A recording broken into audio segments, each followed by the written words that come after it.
ഇന്ന് തന്നെ ഡൗൺലോഡ് ചെയ്യൂ. കാണൂ നിങ്ങളുടെ ഫേവറേറ്റ് ഷോസ്. പറഞ്ഞത് ചെയ്യുന്നവളായി ഈ ആനന്ദവല്ലി. അതുകൊണ്ട് അപ്പച്ചി പറയുന്ന അതേപടി അനുസരിച്ച് നല്ല കുട്ടിയായിട്ട് നിൽക്കേ. അതാ എന്തുകൊണ്ട് നല്ലത്. ഞാൻ പറയും, അത് കേട്ടിരുന്നാ മതി.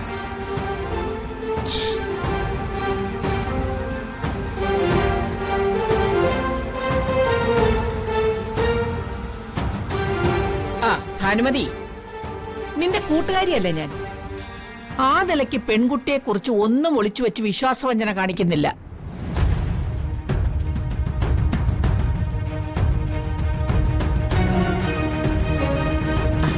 കോളേജിൽ പഠിക്കുന്ന സമയത്ത് ഒപ്പം പഠിച്ച ഒരു തെമ്മാടി പയ്യനുമായിട്ട് ഇവള് ഇഷ്ടത്തിലായി.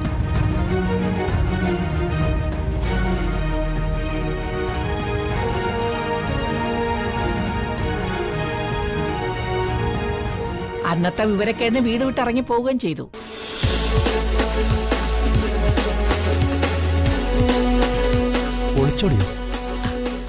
ഒളിച്ചോടി പോയെന്ന് പറഞ്ഞ 1 മണിക്കൂർ പോലും ഇവൾ ആ പയ്യനുമായിട്ട് ഒരുമിച്ച് കഴിഞ്ഞിട്ടില്ല.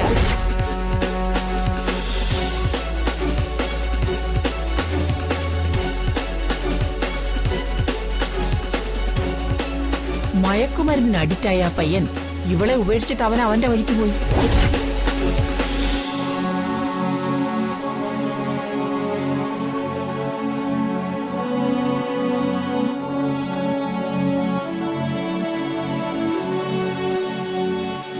ഇവള് വീട്ടിലേക്ക് തിരിച്ചു പോന്നു.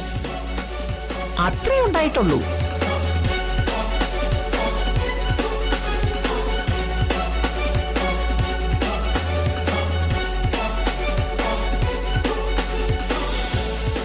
ഇനി ഭാനുമതിയുടെ അഭിപ്രായം പറയാം. ഇന്നത്തെ കാലത്ത് ഈ പ്രായത്തിലുള്ള പിള്ളേരുടെ ഇടയിൽ ഇതൊക്കെ സർവ്വസാധാരണമാണ്.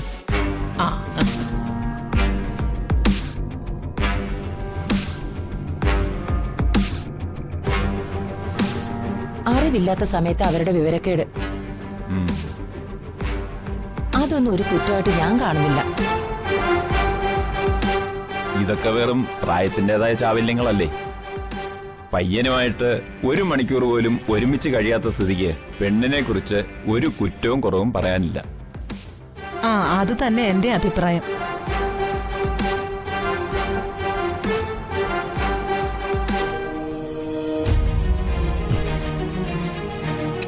അമ്മയെന്ന് വന്നേ.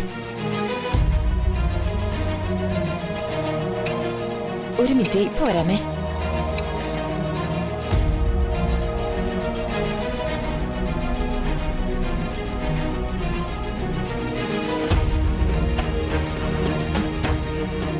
എന്താടാ? ഒളിച്ചോടിപ്പോയ പെണ്ണിനെ വിവാഹം കഴിക്കാൻ എനിക്ക് താല്പര്യമില്ല. മിണ്ടിപ്പോകരുത്. നീ അത്ര വലിയ കേമനും മാന്യനൊന്നും അല്ലല്ലോ. പഠിക്കുന്ന കാലത്ത് പ്രേമവും ഒളിച്ചോട്ടും പെൺകുട്ടികളും ആയിട്ട് ചുറ്റിത്തിരിയലും ഒക്കെ ഉണ്ടായിരുന്നവനല്ലേ നീ. എന്നിട്ടിപ്പൊ നല്ല പിള ചമയുന്നു. നരേന്ദ്ര, ആ പൗപ്പ ഫാമിലിയായിട്ടുള്ള ബന്ധമൊന്നും അല്ല. മുൻ MLA കരുണാകരക്കുറുപ്പിന്റെ മകളും സമൂഹത്തിൽ വിലയും നിലയുമുള്ള ആനന്ദവല്ലിയമ്മയുടെ മരുമകളുമാണ് പെൺകുട്ടി. ഈ ബന്ധം കൊണ്ട് നമുക്ക് നല്ല ഗുണങ്ങളെ ഉണ്ടാവത്തുള്ളൂ നരേന്ദ്ര. നീ ഇതിന് സമ്മതിക്കണം.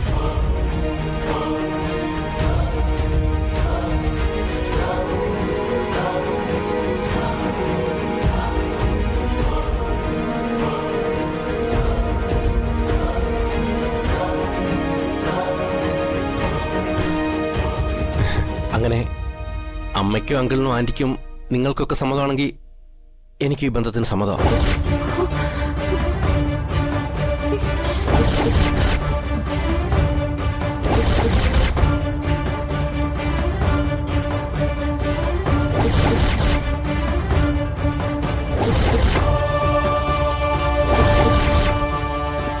എനിക്ക് ചില കാര്യങ്ങൾ സംസാരിക്കാനുണ്ട്. സംസാരിക്കാലോ. മരുമോൾ അപ്പച്ചിയോട് സ്വകാര്യമായിട്ട് സംസാരിച്ചാ മതി. വാ വാ.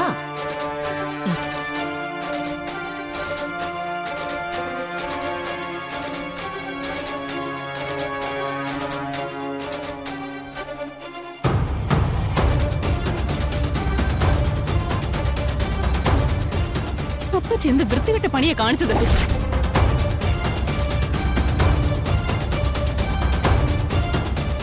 മറ്റൊരാളുടെ ഭാര്യയായി എന്നെ പെണ്ണ് കാണാൻ എന്തിനാ ഇവരെയൊക്കെ വിളിച്ചു വരുത്തിയ? നിങ്ങൾക്ക് എന്താ ഭ്രാന്താണോ? മിണ്ടിപ്പോകരുത്. വീണ്ടും എന്റെ നാവിനെ തളച്ചിടാൻ ആർക്കും ഞാൻ അധികാരം കൊടുത്തിട്ടില്ല.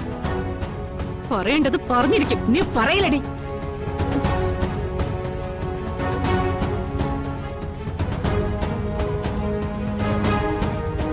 ഇത് നോക്ക്, ഇത് നോക്കിട്ട് നീ പറ.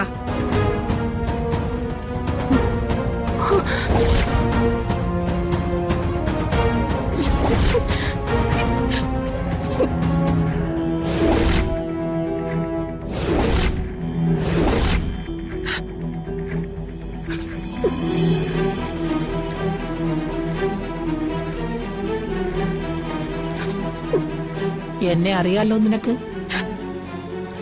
ഞാനൊന്ന് മൂളിയ ഇവനെ ഇവരങ്ങ് തീർക്കും. അയ്യോ വേണ്ട അപ്പച്ചി, മനോജ് പാവ. മനോജിനൊന്നും ചെയ്യരുത്. ആ തെണ്ടി ഈ വീട്ടിലേക്ക് കടക്കുന്നത് തടയാൻ ഞാൻ ഗുണ്ടകളെ ഏർപ്പാടാക്കിയിട്ടുണ്ട്. ഇപ്പൊ നിന്റെ മനോജ് അവരുടെ കസ്റ്റഡിയിലാ. അപ്പച്ചി, അപ്പച്ചി എന്തിനാ എന്റെ മനോജിനെ ഉപദ്രവിക്കുന്നത്? നിന്റെ ഭർത്താവാണെന്ന് പറയുന്നവൻ ആദ്യം നിന്റെ ജീവിതം തകർത്തു. അവന്റെ സഹോദരിയായ ആ അഴിഞ്ഞാട്ടക്കാരി വന്ദനയില്ലേ, അവൾ ജഗന്റെ ജീവിതവും തകർത്തു. അങ്ങനെ ഒരു കുടുംബത്തിലെ രണ്ടുപേരൊരുമിച്ച് എന്റെ അനുജന്റെ കുടുംബം തകർക്കണ്ട.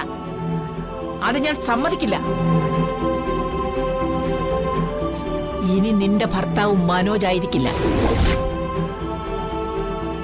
ഞാൻ ക്ഷണിച്ചു വരുത്തിയ ഭാനുമതിയുടെ മകൻ നരേന്ദ്രനായിരിക്കും. ആ വിവാഹം ഞാൻ നടത്തിയിരിക്കും. ഈ ജന്മം അത് നടക്കാൻ പോകുന്നില്ല. മിണ്ടിപ്പോകരുത് നീ. ഇല്ലെങ്കിൽ മനോജിനെ ഗുണ്ടകളെ കൊണ്ട് തല്ലിച്ച് അവന്റെ അടിയന്തരവും നടത്തിയിട്ട് ഈ ആനന്ദവല്ലി മടങ്ങൂ. പറഞ്ഞത് ചെയ്യുന്നവളായി ഈ ആനന്ദവല്ലി. അതുകൊണ്ട് അപ്പച്ചി പറയുന്ന അതേപടി അനുസരിച്ച് നല്ല കുട്ടിയായിട്ട് നിൽക്കേ. അതാ എന്തുകൊണ്ട് നല്ലത്.